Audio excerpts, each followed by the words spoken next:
here. If you watching this video, it'll be like 3 minutes or something of me just chilling, and then I'll get down to the basics of it. So you could skim through it or just wait with me, drinking some wine.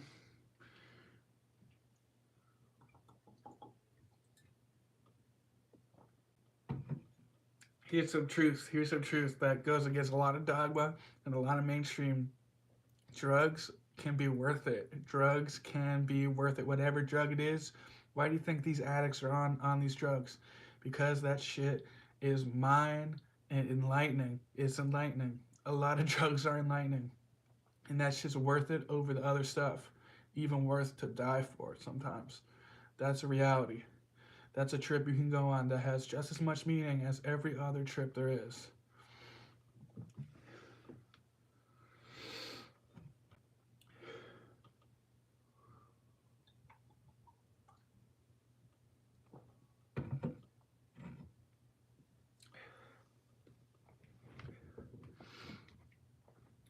You know that from what Joey Diaz says about drugs. He's like, you take heroin, you stare out the window like it's a fucking Picasso painting.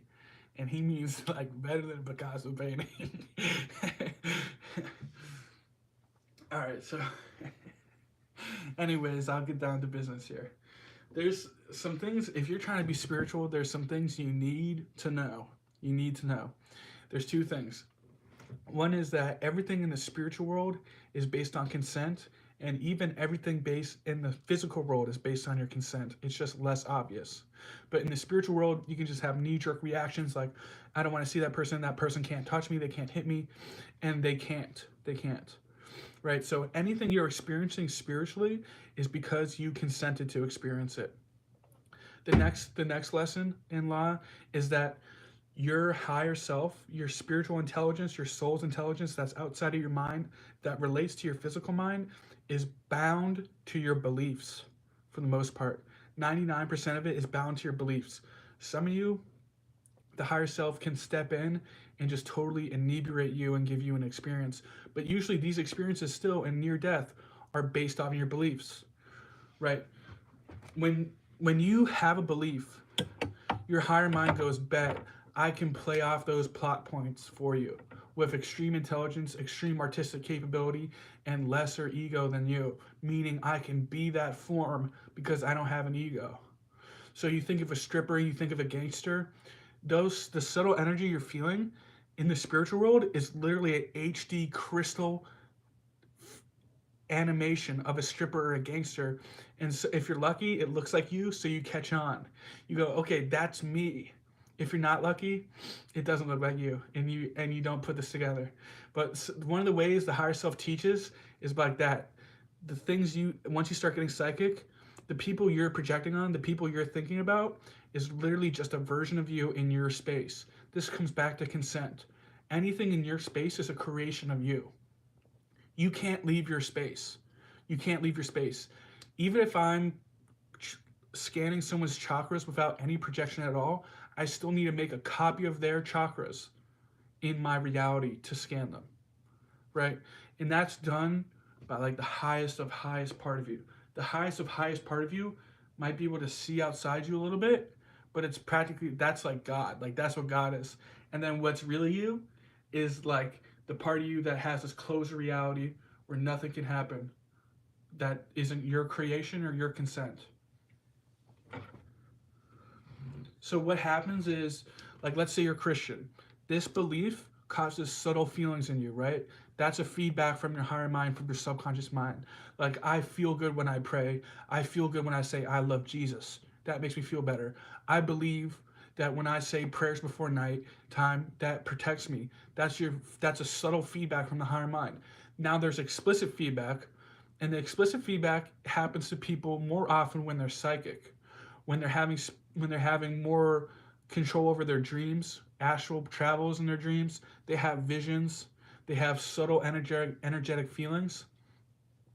Like if you believe in Christianity, your higher mind can make you think that you're seeing a vision of Jesus. It can do that to you. And then that reaffirms Christianity's real. Jesus visited me. And then it takes that charge and it creates more experiences for you. So most people are stuck in an endless loop of their belief being reaffirmed to them by their subconscious and higher mind. And this is where schizophrenics and psychotics come from. The mystic swims where the psychotic sinks. All these people that have these spiritual illnesses that just become too much for them and they go to the hospital, or these scenarios of spiritual illness, are literally just thinking they're so smart that from a dream, from a sensation, from a vision, they concluded a whole negative story about it, and then that negative story was fed back to them. Then they concluded more, fed back to them, concluded more, and then it's just a vicious cycle that happens like this all throughout the day. They're a little cracked out. They're a little psychic. Well, guess what? The only thing they're seeing is their beliefs being played back to them, and the higher consciousness of this world looks at most people and is surrendered enough that it's going to play your beliefs back to you for a few reasons. It doesn't have an ego. It doesn't give a shit. It's already surrendered. If it was just going to fucking walk in the opposite of the wind for, you know how many lifetimes it tried to do that already? It gave up. Some of us never give up, but it already gave up. It's just going to be whatever you want it to be. Second off, everything's is up to your consent. So I can't do anything to you like say like, hey motherfucker, I'm not Jesus, because you don't consent to that because it would shock you, right? And the third thing is shock, but it's tied into consent. Your higher intelligence doesn't want to shock you.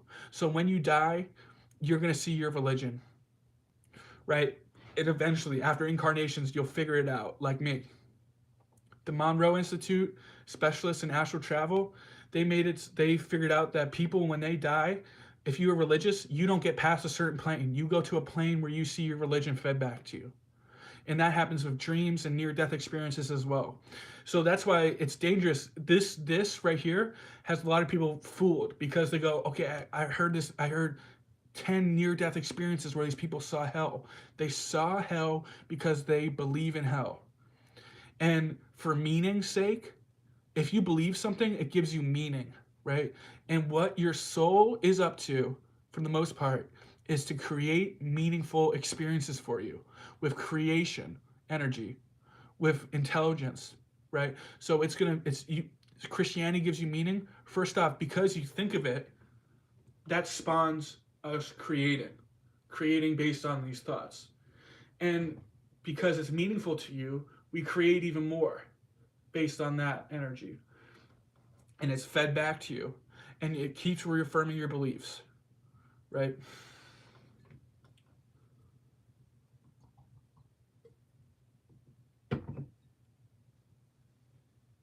That's why, so like, and why am I saying this? Like, back to what I was talking about, like other people involved in this, it's because there's really like, there is a difference between you and other, but once you start getting out there like psychic, like if you imagine stuff, like that's like other entities around you, like energy as well. Like I know I said it's all your energy, but it's like copies of other people's energy. Like if I imagine like running and jumping over someone, like 9 times out of 10, I'm actually jumping over a soul. Like I'm actually jumping over someone.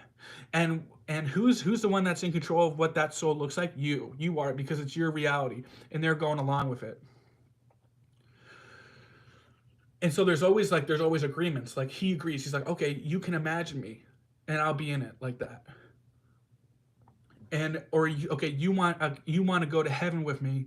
I'll act like heaven's real as long as you act like heaven's real. And the moment one of us realizes it's not real, keep the veil up for me so I don't get shocked off my ass. You don't think spiritual experiences like realizing your delusion is false isn't shocking? It's extremely shocking. I'll share some experiences. I would do heavy breathing exercises and I would start to have my third eye open and I would see my mom's soul right in front of me and I would start convulsing. You think I'm convulsing because of the breathing exercise? I'm convulsing because something spiritual is happening that has been denied throughout my entire life.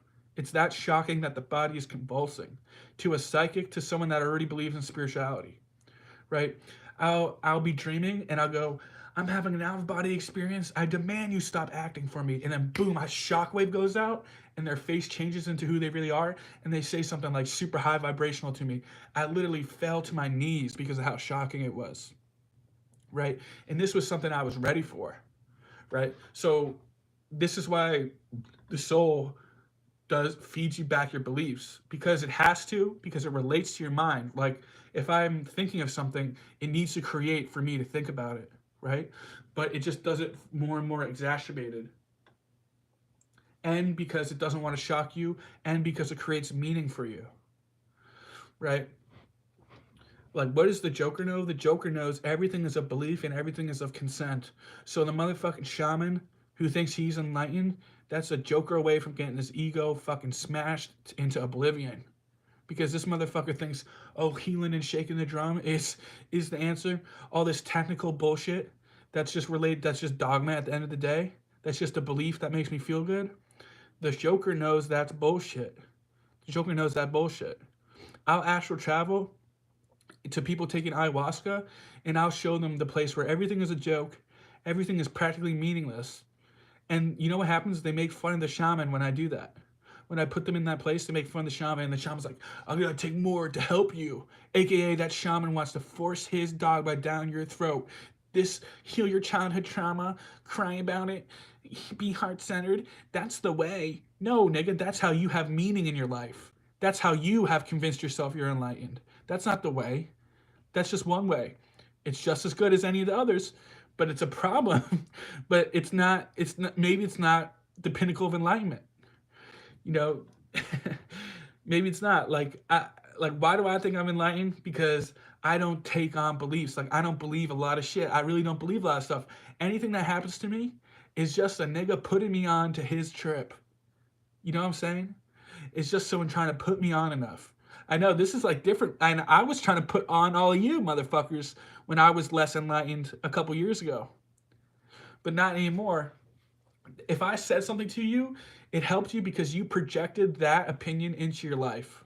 That's why it helped you, right? Other than that, that's my bullshit opinion. Healing, all this bullshit. Guess what? If you want to heal, the spiritual world is about consent. Want to heal. Heal yourself right now. Guess what? You are consenting. Most people are consenting to a long, meaningful, because it's not really, but it is to you, meaningful trip of healing where you focus on parts of your childhood and the climaxes when you take psychedelics. You know what I'm saying? And you think you get enlightened from psychedelics.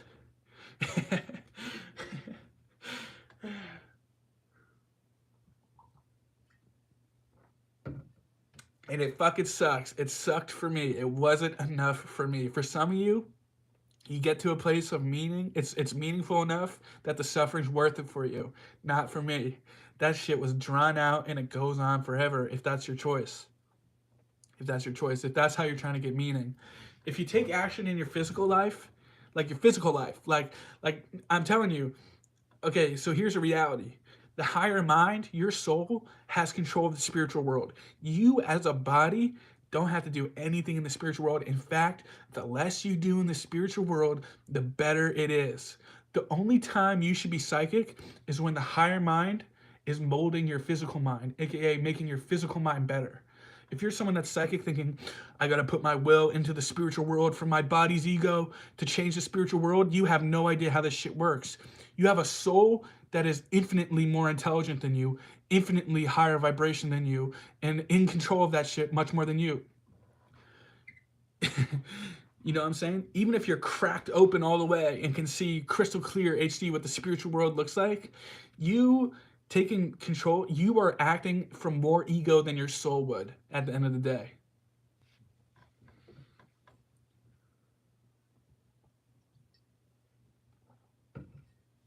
That's why the only efficient spiritual experience for a body is one that shapes the physical mind, not the physical mind shaping the spiritual world.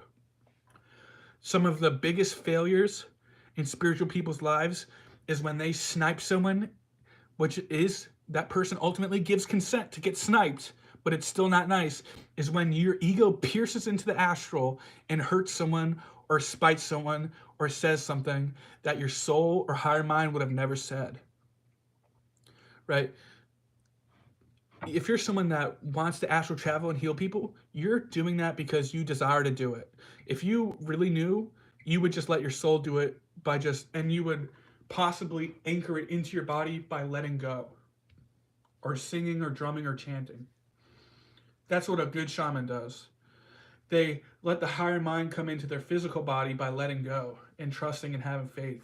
Because what is it? It's something outside of your body coming in. It's not what you usually rely on. So you have to have faith. You have to quiet what you usually rely on.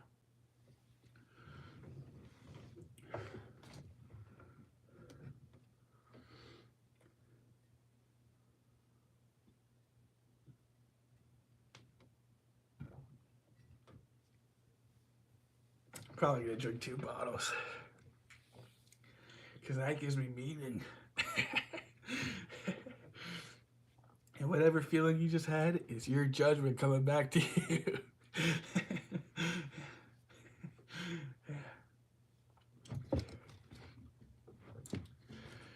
What else is there, man?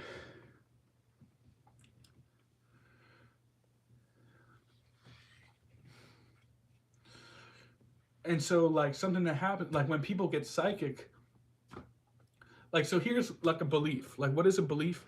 A belief is a judgment. Is a judgment. And what's a judgment? A judgment is thinking that you're smart enough to know what's going on. Right? Like, Satan is trying to make me watch porn. 2 things there. You think you know what's going on in the subtle spiritual world when you're probably not even psychic, right? That's a huge ego trip, thinking you're that smart that you just can sense what's happening. Second thing is, you think the world revolves around you so that the top evil nigga is trying to make you watch porn. That's 2 ego trips. I'm so smart, I can know what's happening in the subtle world without having any experience in it. And then second trip, the world's revolving around me. The evilest nigga in the world wants me to watch porn. Right? So like when you have a dream or you have a spiritual experience and you go, big ego mode activated, this means exactly this. There's people following me. There's a spiritual entity attached to me. And when this happens, this happens. What you're doing is you're just having a big ego, creating a belief to be fed back to you. Right?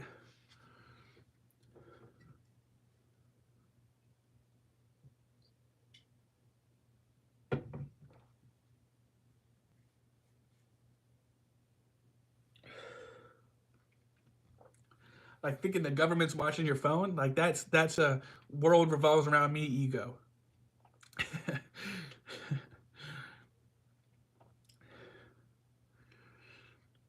Thinking people are thinking about you, world revolves around me ego. And here's the thing, you'll have all sorts of spiritual experiences where there's like an evil character. It's your creation for meaning's sake. No one gives enough of a shit about you to be mean to you. Very rarely. And if they do, you're the one consenting their interaction with you.